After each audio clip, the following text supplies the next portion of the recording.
is Chanel. Can everybody shout Chanel? And then he's going to fix the microphone. Chanel! My microphone doesn't work properly. Okay. So, is that better? Yeah, okay, awesome. Thanks, Chanel. It worked. So, yeah, has anybody heard of the eco-heroes before? No? Did somebody say yes there? That's amazing. No, okay. So, books. Oh yeah, our books. So, basically, the eco-heroes are a set of books, a series of books, children's books, based around eco-heroes that are relevant to the UAE. Characters are relevant to the UAE. And we don't have a video of this particular new book that we've just brought out, which is the last book in the series about energy. But we do have a video of our last book, and we're just going to play that for you just to give you an idea, and then we'll give you a bit of a chat about that.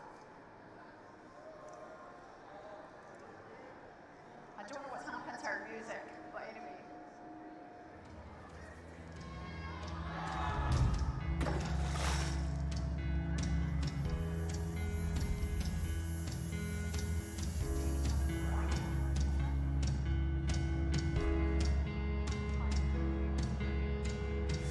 It takes 2,700 liters of water to produce one t-shirt.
Our last book, which was called The Eco-Heroes Watch Water. And as I mentioned, we've got 5 books now, and today's main sort of theme and topic is our newest book, which is called The Eco-Heroes Exhaust Some Energy, which is this one. And really, we wanted to tell you a little bit about how we came to do these books, and how we came to be here, and what the whole point of it is. So, really, I'll start from the beginning. So, I used to work in oil and gas, and I worked in an office for years, and got really kind of slightly fed up after a while, working in oil and gas, working really hard. I was making really good money, but I felt that I wasn't giving back enough, and I wasn't doing enough, and I wasn't really fulfilling my passion or my dreams for things. So I started to think about doing something else, and I wanted to do something to do with the environment. And Leona, who used to live next door to me, we lived next door to each other for 9 years. We used to go jogging together. 9 years. We used to go jogging together, and we were talking about, like, let's do something, let's make a difference, let's do something completely different to what we usually do. And I asked Leona to be my illustrator. That's right, yeah. So my background is I'm a fashion textiles designer. So I paint and draw and create designs for a living in lots of different types of industries, from fashion to interiors. But this is the first time I illustrated books. So I said, sure, I'll try that and see if my skills can transfer. Of course, you know, being in art and design, it wasn't a huge leap. But I think what really drew me was the messaging behind the stories. And so this was in 2018 when we started. And like Colette said, we lived in Dubai. But we had kids similar age to you guys now. How old are you guys? 13, 14? 16, 14?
So all of the books are about driving change and are based on topics which are really important.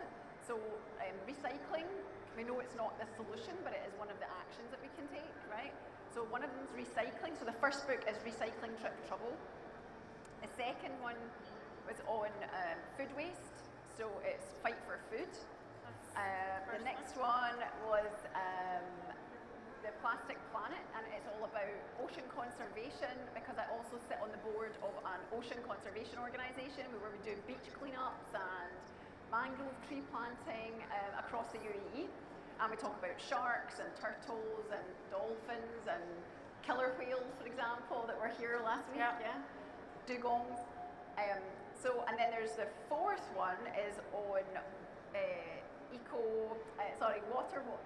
water scarcity and sustainable fashion. Yeah. And that's the video you just saw. And then the fifth one is on alternative energy. Yeah, clean energy. Clean alternative energy. So it was really important for me and to do something that was to do with the environment and positive and driving change, and Leona wanted to do something different as well from what she was doing. And so we both got together and decided to try something completely new. Neither of us, I'd never written a book before. Leona had never drawn for a I hadn't illustrated books. Yeah. So, and we went through the whole process of self-publishing because we wanted to have complete creative control over the content, but also the production of the books, because they're printed on recycled paper, 100% recycled paper, with vegetable inks. Which is really not the standard in the book industry, you know. It's difficult to do that and it's more expensive, but it was important to us to control that and make sure that that went all the way through the production as well, because that's part of the whole point, yeah? So I don't know what you're here for. Is it for like literature? Is it for eco-awareness? Is it for writing? Is it as part of your art? Because all of these things all tie into this as well as like moral studies, Arabic, because we did all the books in Arabic as well. We've got a well-known Abu Dhabi author, actually, Emirati author, who did all of the translations for the books. Yeah, Nora, she's going to be at the book fair this week. So, is it you? Oh my goodness, hi Nora. She's the translator. Like you just materialised when we spoke about you.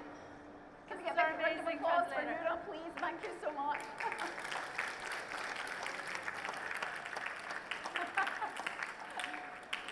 Fantastic. And she's done a great job. Yeah, exactly. So we've got all of these books in Arabic as well. So, yeah, and the other thing as well, we said grown-ups here, right? Clearly you guys, this is a bit younger than you guys, but it's for the teachers and the librarians to understand, and the parents as well to understand that I suppose these books are a bit different from the regular children's books. We're trying to really tap into some of the things that are important in our curriculums as well. So they're a bit boring subject matter wise, but actually really, really important on a everyday scale to try and make us better global citizens and really do something positive with our time at school as well. So we try to make it relevant to the local communities here, like as in, so most of you guys, like our kids, were expats living here, but like our characters are Emirati, Indian, European and African, an Indian girl, and we were trying to sort of represent most of the cultures and nationalities that are living and going to school here, so that it's a representation of the society that we're living in. But also the stories have recognizable places, landmarks, and we take inspiration from all of the positive things that are happening here in terms of, especially in the last book, you know, there's a big push for solar power here, and like we're trying to make it relevant to our UAE audience. Yeah, totally, so, and that's one of the reasons as well that we did it here, all done locally as well. So addressing these, yeah. Yeah, so the Sustainable Development Goals, this is, hands up if you've heard of the Sustainable Development Goals. Yeah? Yeah? Hands up if you've heard of the Sustainable Development Goals. Have you heard of them? Yeah? SDGs? Yeah. Yeah, we're going to quiz you on this after, right? So you need to listen. Fantastic. You can put your hands down now. So really, we're trying to address some of the SDGs in the books as well, and really like have underlying messages that help with addressing the Sustainable Development Goals. So enough talking. They're all the books. There are our books, and I'm supposed to be reading a chapter or two of Exhaust Some Energy. I'm not sure if you really want me to read or not. Hands up if you want me to read. You do? Maybe? You know, because you're older than our readership, this is why. Yeah, so what we can do is we can maybe flip through some of the chapters, and then we can see. Actually, that's probably better. Let's flip through the chapters, right? Okay.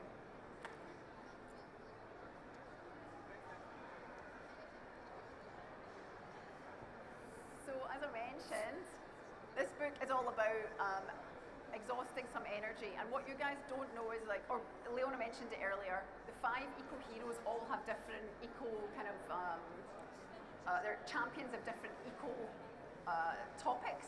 So one for recycling, there's one for plastic. Ahmed, he is Emirati, and he is the guardian. Energy, yeah, the guardian of energy, emperor of energy. And basically, in this book, we're talking about everyday life, electric cars, mining for electric car batteries. There's various different topics covered, but also like air quality index, pollution. So to be honest, this is a bit of an older readership. We talk about science, STEM in classes, experiments, culture, UAE culture there as well, with the horses and riding out in the desert, the falcon, and also a nod to space travel as well. In fact, that teacher is named after one of my really good friends who wants to be in the book. So, yeah.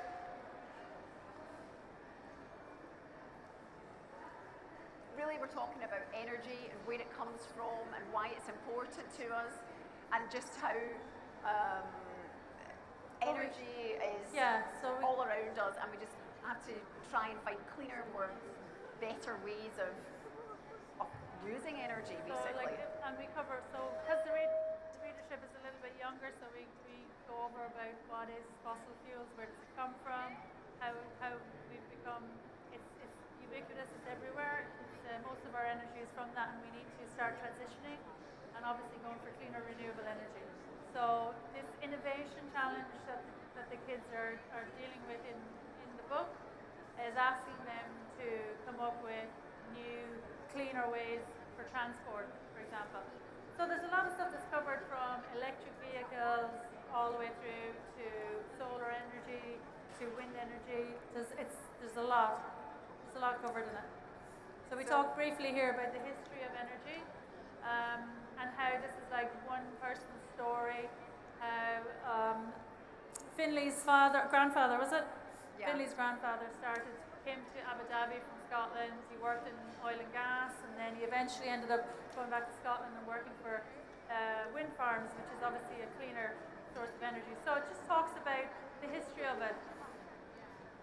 So yeah, this actually is, like all of these books, they're actually based on real life a lot of the time, and it was actually my father-in-law who was out in Abu Dhabi years and years and years ago.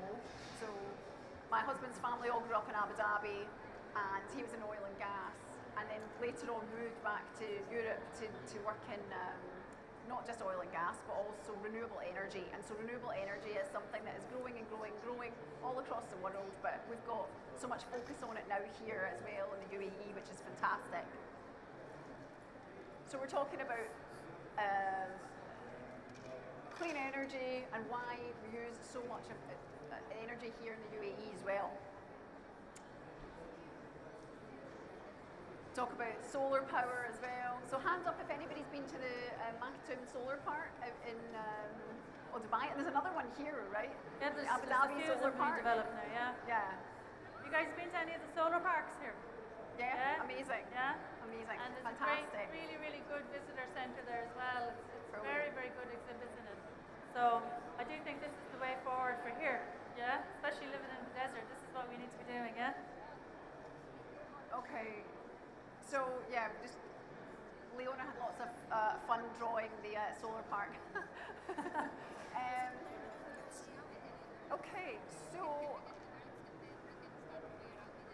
I'm not sure if I should read. Do you want me to read? Do you think I should read a chapter? You can read Or should we chapter 5. Or we go on and do some. Yeah. You want to do?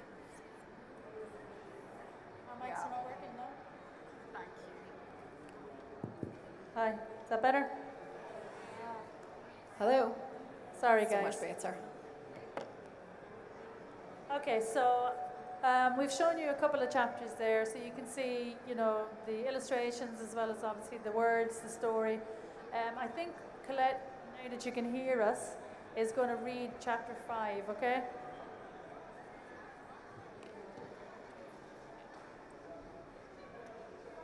Okay. So chapter 5 of the Eco Heroes Exhaust Some Energy. So the teacher has been asking the class about what type of energies, other alternative energies there are in the UAE. It is wind power, Ahmed, cried the teacher, delighted he had got it right again. The science teacher had a soft spot for him because he loved sciences so much. She went on to explain that there is in fact enough wind in several areas of the UAE to build wind farms. There might not be as much wind here as in some countries like Scotland, Denmark, Canada, the USA or China, she continued, but there is some wind here which we can use to our advantage. Wind turbines are usually made of a really strong material such as steel and look like giant skinny wind spinners, Madame Roche told the class. The amount of electricity that they can produce depends on several things. This includes their height, power, the speed and frequency of the wind and the length of blades used on the turbines, she continued.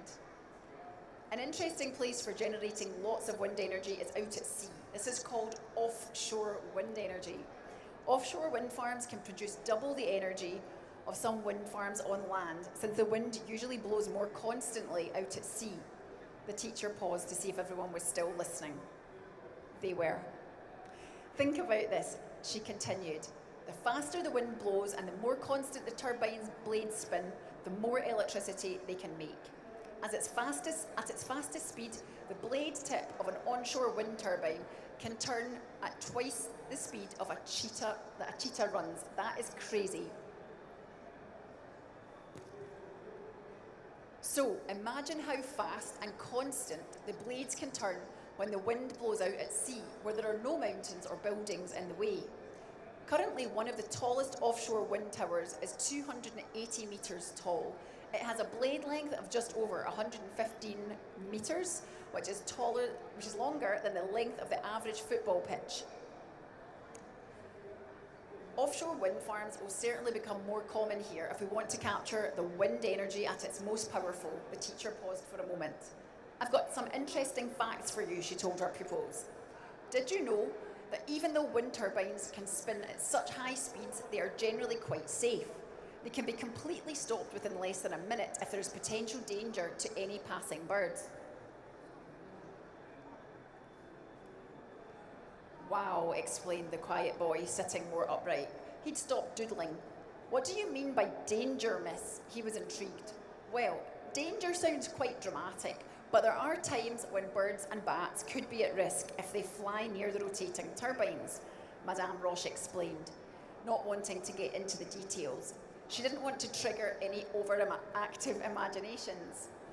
Thankfully, wind farm developers have to show that they have thought about bat and bird protection when they are building and operating the farms. She continued, they carry out special environmental studies to ensure there are no major impacts on bats and birds, especially any migrating species. They often train people locally to monitor the birds flying near the turbines so they can alert the engineers to shut down a turbine if needed.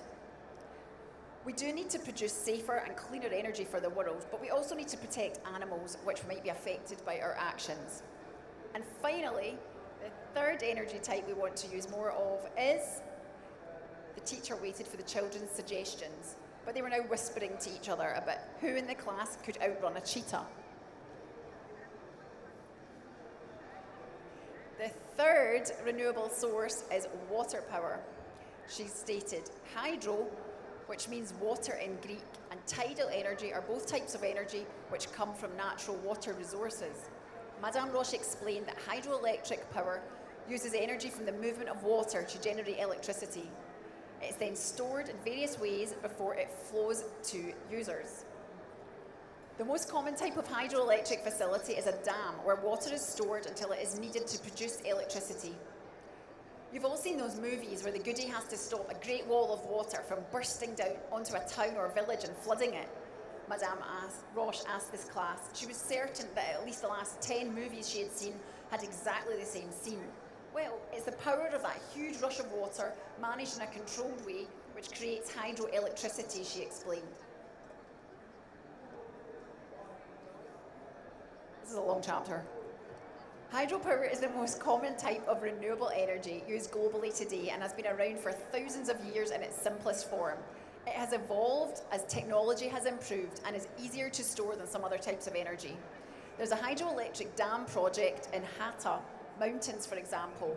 I'm hoping we can thoroughly explore the pros and cons of this when we go on a trip there next year. This will be another exciting learning experience for us all if you play your cards right. The class seemed pleased. Days out of school were the way to go. Is everybody enjoying their day out of school here? Yeah, good. And finally, announced Madame Roche, looking at her watch, tidal energy uses the power from the rising and falling tides of the sea to spin a turbine to produce electricity. Think about how much the ocean can create, how much power the ocean can create when we know the tides rise and fall every day with the gravitational forces of the sun and the moon. There are several different types of power which use the waves, the tides, the currents, and other aspects of ocean energy, she continued. We will investigate these in detail in high school, but it's important you're at least aware of them. And this picture here is a picture of the orbital O2, which is the world's most powerful tidal turbine, which is actually in Scotland, where I'm from.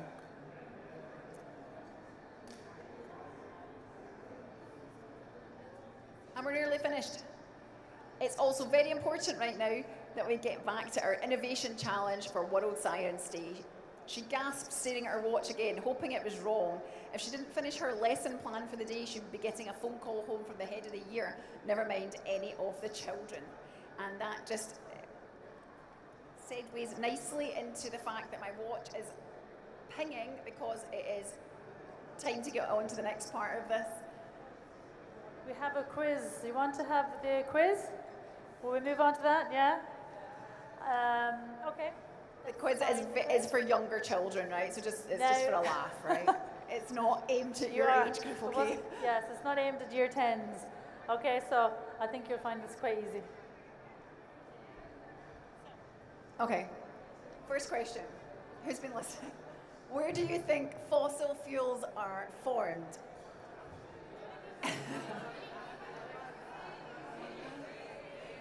Okay.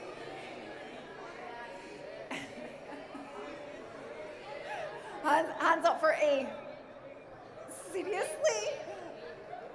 Hands up for B. And hands up for C. Oh, no. Okay, you're too clever. You're too clever. Okay, on you go. Okay, great. Well done. Well done, C.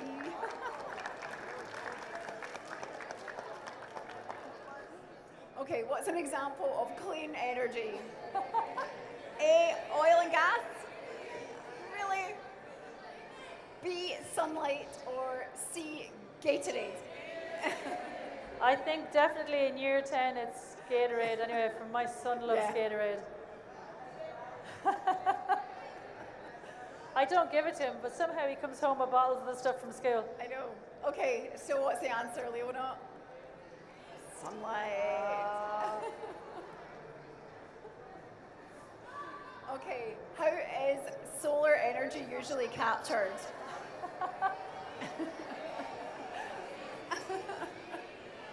Okay, hands up for A. Hands up for A. Okay, after hands up for B. Okay. It's the same people for both. Okay, C. Yes, of course. Good stuff. Okay, I think you know your stuff. Okay. Okay, last one. What's an example of a second type of clean energy used in the UAE? Wind, mud, Cheetos. Cheetos. Okay. Cheetos. Yeah. Okay. Last one. I think it's... Okay. Okay, what are wind turbines usually made of? Strong plastic, strong steel, or strong wood? B. Okay, yeah, well done, well done. You're taking it seriously, I like that, thank you. Okay. Okay, what do wind farms produce? I thought we were finished. Okay, what do wind farms produce? Windy weather, windy bottoms, or windy power? Windy bottoms, yeah. Okay, wind power. Okay. And which type of power comes from hydroelectric dams? It's a bit more serious, this one. Okay, so hands up for A. Hands up for B. Hands up for C. So now we know who all the messers are. That's a bit more difficult, that one. Okay, so A, yeah, you know. Okay, which of these helps create power in the ocean? A, plastic. B, tides. C, whale poop. Whale poop. Oh, no. Tides. Tides, of course. Well done. Okay, and which of these helps save energy? Turning off the car, engines when not driving, turn down the AC, or wash dishes by hand more often? All of them, true to an extent, all of them, yeah. Okay, let's... Well, A, that would save the most energy and obviously cut down on emissions, yeah? Okay, so that's very good. I think maybe we should give a couple of prizes out for that, do you think? I think prizes? there were some good answers there. Okay. What do you think? What prizes do you want to give? What have we got? Let's see. Or should we keep these for after, for their Q&A?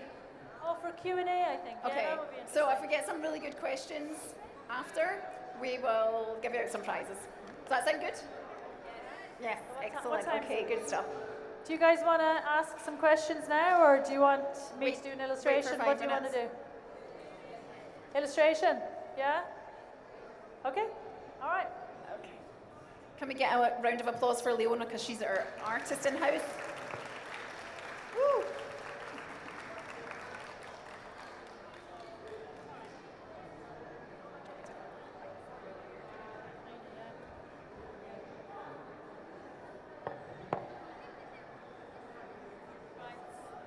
Okay, so since this is Ahmed's book, all right, I'll do a quick sketch of Ahmed, all right?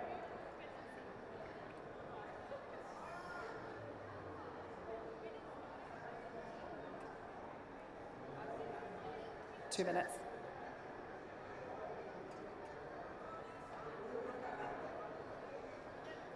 Okay, this one works.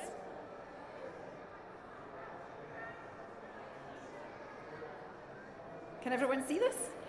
Yeah? We'll move it around a little bit so the people beside you can see Leona.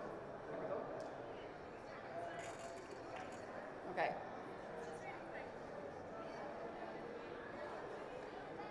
This is a genius in action.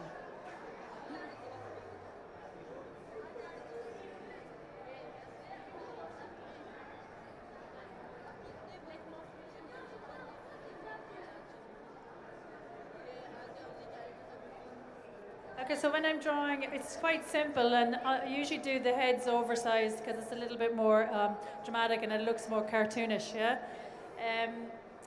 So really to explain it, especially to younger kids, is to break it down into really simple shapes. I usually kind of start with a circle, yeah? His head, his gutra, sorry, couldn't think of the word for a sec. Just lines across the forehead here, and just some squiggly lines here. 2 triangles here, okay?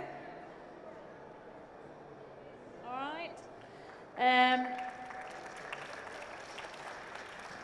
So that's just a really simple, quick sketch, yeah?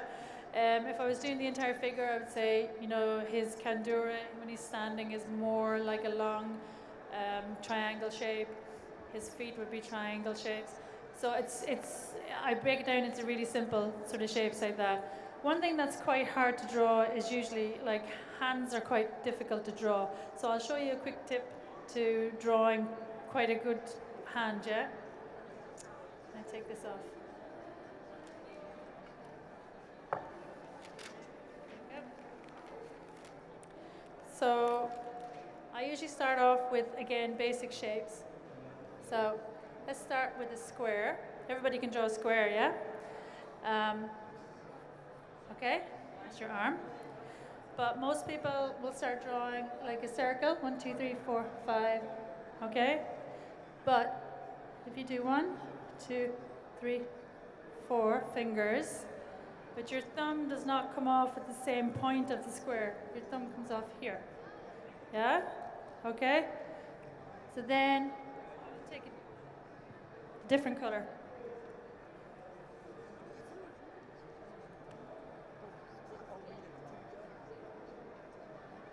Okay, so then we would just join up.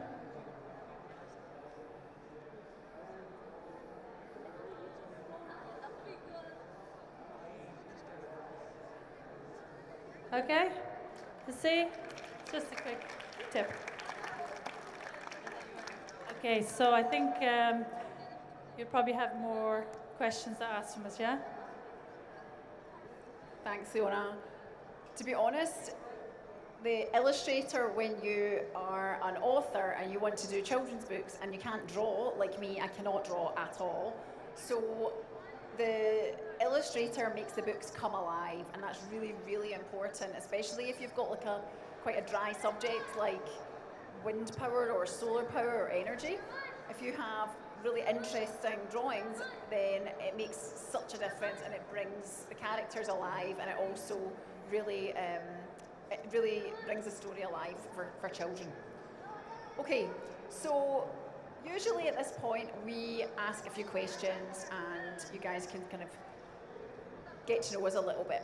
So do you have questions about writing or about the artworks or about the stories? So what we'll do is we'll maybe, I'll come down and then you can ask the question. You got a microphone, yeah? Oh, Ida here. Thank you. How many illustrations have you done till now? How many illustrations have you done till now? How many illustrations? Okay, so I think in the last book there was about, there was over 50 illustrations in that book, yeah? Some of them are just standalone small illustrations, and some of them are double page spreads. So we worked together and designed the books that every chapter would have one full, complete double page spread. But all told, in the last book there was between 50 and 60 illustrations.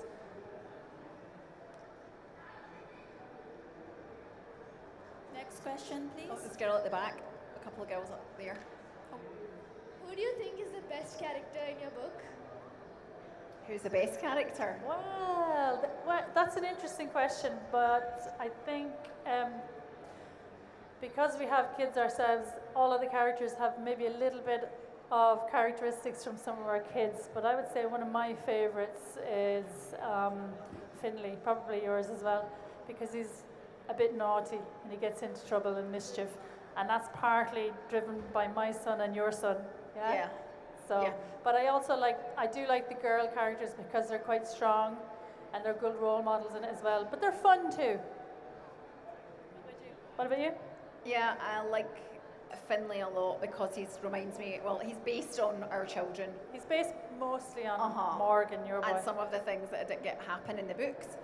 But I also like Ahmed because he's really, really naughty and the youngest. So, yeah.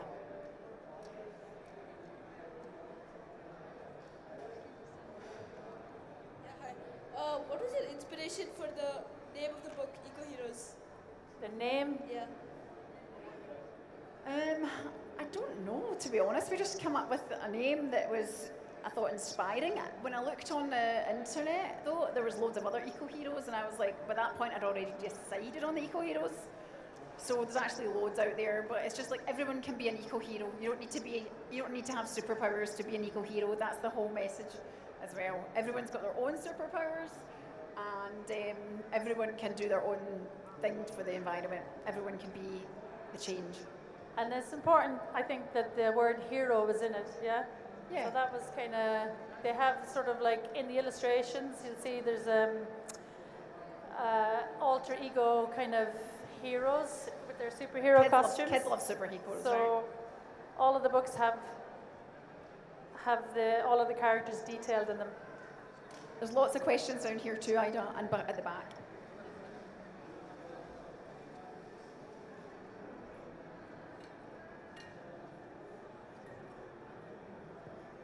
Hello. Out of all of the books that you've written, which book would you recommend to us as per our age? So the question was, out of all of the books that I've written, which one would I recommend for your age? So that's a good question. And to be honest, I think this one's probably more in line with your age group. It's probably still a bit young, but there are still several lessons that you can learn throughout it, and also it's just relevant. It's all relevant for right now. So some of the other ones might be a little bit young. This one's probably more I think suited. so, because you're learning about energy and science now and physics. So I think, and it talks about innovation, STEM, and like trying to find creative solutions to, you know, the future of energy that we all need to be working towards. Yeah. So it's probably the most relevant to your age group. Thank you. Were you inspired by like any superheroes or shows in particular? Any childhood stuff like that? Was it inspired by any superheroes from childhood? Not childhood, just any. Just any superheroes? Yeah, well, Generally. yeah, I mean, I loved superheroes when I was growing up, and there's superheroes all over our house when I was growing, like my children were growing up. And yeah, I just think everybody wants somebody to aspire to be, and yeah, I remember when like Wonder Woman came out and the first time, and you know, like Superman and Supergirl, and yeah, there's been millions since then, yeah. but yeah, I like superheroes. It's a good story, it's good for your imagination. But real life heroes as well. What made you, what inspired you to make a difference? What inspired me to make a difference? Just the realisation that we weren't doing enough, and that there's so much of a climate crisis. That I'm vegan, and I've been vegan for years, and I don't like animal cruelty. I don't like you know, any kind of harm to animals or people, and so that started to inspire me to write about it as well and do something, try and spread a good message, or a message that I think is that I can help with. Do you also plan on exploring other SDG goals that aren't just related to our natural environment? This sounds like a really good question, but I can't hear you. Do you also plan on exploring other SDG goals that aren't just related to our natural environment, but also our social environment, like no poverty and gender equality? So do we aspire to address other SDGs other than just some of the ones that we're talking about? So I don't think there's no poverty comes through here, but at the same point, every single book that we've got, there's a number of messages comes through addressing the SDGs. So ultimately, it's all about being kind, doing as much as we can for others, being aware of others, and understanding that there are huge social needs that everybody needs to try to help towards. And so if you are educating people, then you're also alleviating poverty. If you're looking at water scarcity, you're also help to alleviate poverty. And if you're looking at your clean energy, and you're increasing your usage of that, you're also helping with so many other aspects of the SDGs. Good question. Okay, so we'll have just one more question, or two more questions. What was the hardest book to write? I can't. What was the hardest book to write? The hardest book to write was exhaust some energy. It was really hard to write because it's really difficult to try and make energy exciting, and unless you're writing it about a superhero. I don't know, it's just very hard to write about. It's hard to get excited about it. Yeah, Good question. It's difficult to illustrate as well, Yeah, very. because there's a lot of diagrams, a lot of infographics, and you're trying to keep it interesting looking and fun looking. You know, you want the kids to keep turning the pages. You said you were a first-time author, and is there any sort of advice you would give to your young authors to make their book stand out? And yeah. Okay, did you get that question? I didn't hear it properly. Advice for young authors about how to make your books stand out. Advice for You're a new young, authors. what advice would you give to starting authors, like who have a passion for writing, but Okay, good question. finding it difficult? Okay, so the question was, what advice do you have for new authors? And if you have a passion for writing, does anybody here have a passion for writing? Yeah, fantastic. Okay, so advice would be to don't give up on your dream. They say that everybody has at least one book in them. I produced 5 and actually 10 now that you bring the Arabic in. So I'd never written a book before and just kept that idea alive that you can do it. And if you ask your friends for help, if you reach out to people that have done it before, if you keep your dream alive, you can actually really, really you can do it. You can do anything you put your mind to. Yeah, absolutely. And there will be mistakes along the way, some failures on the way. I mean, J.K. Rowling book was rejected how many times before a publisher took it on board? So we wouldn't have Harry Potter if she didn't persevere, So if you've got a good story to tell, just keep working on it and take some help and take some advice along the way, but don't give up. Got time for a few more questions, I think maybe 2 or 3 more, and then we need to give out some prizes. There are some books where you... Okay. You need to shout, I'm afraid. It's really hard to hear. Okay. So, other than general stuff in all of your books, did you do some research to find out more about a particular thing? If then, what was the most thing that intrigued you? So if I can hear that correctly, did you do lots of research on the books? Yeah, like if you have, you might have done some research, or maybe if then which was the most thing that intrigued you in all of these 4 books? I didn't hear the last bit, but I did hear, sorry. Which was the most thing that intrigued you? Which was the most that intrigued me? Yeah, like when you did a research. When I did the research, okay, got you, sorry, couldn't hear. So, yeah, probably the energy one actually, because I started off my career doing energy as well. And so I did oil and gas work for a long time, and now I'm writing about energy from a different perspective.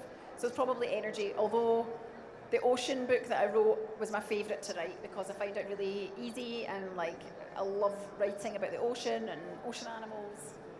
It was good. So thank you. Okay. And last question, or yeah, I think we've got 2 questions, 2, and then we're done. Okay, so you told us you're writing children's books. Why didn't you consider to write maybe young adult books? Can you repeat that question? Why didn't you consider to write young adult books? Why did we go for younger age group? Yes. Okay. So the question was, why did we go for a younger age group? Sorry, I can't hear very well today at all. So we went for a younger age group really because my youngest son was at that stage when I started writing. So that was 4 or 5 years ago. Yeah. And I started to write for younger children because younger children are less critical than older children as well, to be honest. Mind you, we had a year 5 student point out our grammatical errors. Yeah. When we did a proofreading with her class. That was quite humbling. Yeah, so also children want to have fun and enjoy different ways of learning, and I think it's approaching children for learning and for doing a book it's just more fun. It's just much more, I find it more fun. Yeah, and I think there was a gap there. There wasn't anything for that age group. What's that? There wasn't any books for that age Yeah, group exactly. based here, addressing climate action, you know. And Yeah. that was UAE based, not that we could see, so we thought that was a gap that we wanted to address. Okay, last question. Okay, one over there, one over there. How many copies of the book have you sold so far? How many copies of the book have we sold so far? We're still waiting on the financials. Well, we're into a second reprint for food, actually, So hang on, I think and also Watch Water, yeah? the answer is, of all of the books, we've sold several thousand. Yeah. Can't give you an exact number, but All here, actually, mostly all here. well, I have to say, yeah, some of the Abu Dhabi schools that we went to were fantastic. Yeah, they've bought a lot of books. So I think we've got time just to hand out a couple of prizes, really. Yeah, You've all you wanna been give some really, prizes? really excellent. Thank you so much. Thank you for your patience with the microphones as well. Big round of applause for all of you. Thank you. And maybe if you didn't learn anything today, at least you came along and had a bit of a laugh. So hopefully you learned something. We'll give out some prizes maybe to people that didn't ask questions.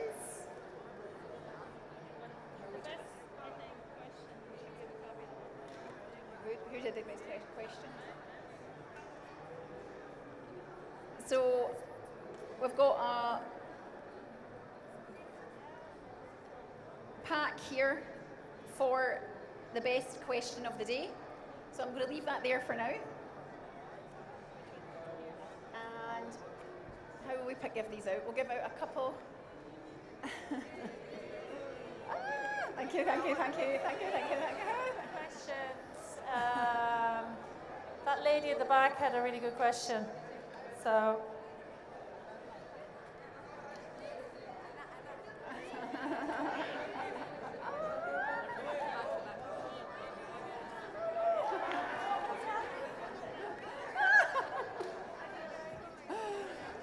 sorry, we don't have enough for everyone, guys.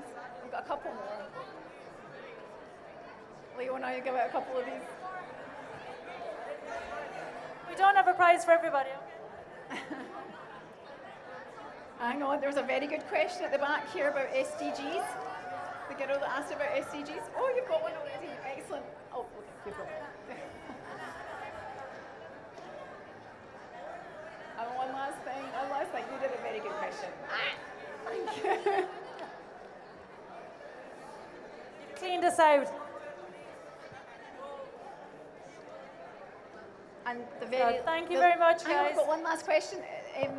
That we had to give out the prize. Yeah. Okay, and where's the girl that asked about the Any books? teachers? What is it? Oh no, actually, is it a librarian? Is there a librarian here, or a teacher? Librarians? No. Who's your teacher? Yeah? Okay, mess up you come. Big round of applause for the teacher, everyone.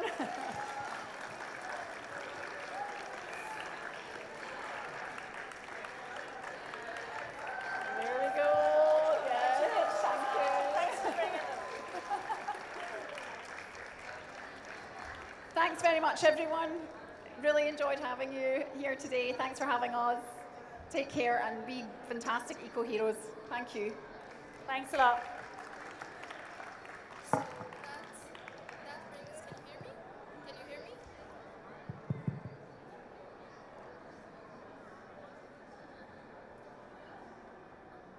Can you hear me now? Okay. So that brings us to the end of the session. I would like to say a big thank you guys for joining us at the Abu Dhabi International Book Fair. I would also like to thank the Arabic Language Center for organizing the book fair, the AV team and volunteers, and our wonderful guest speakers for joining us. For those of you who are interested in the book signing, it's just to the right of this stage, so we'll meet you there. Thank you, guys.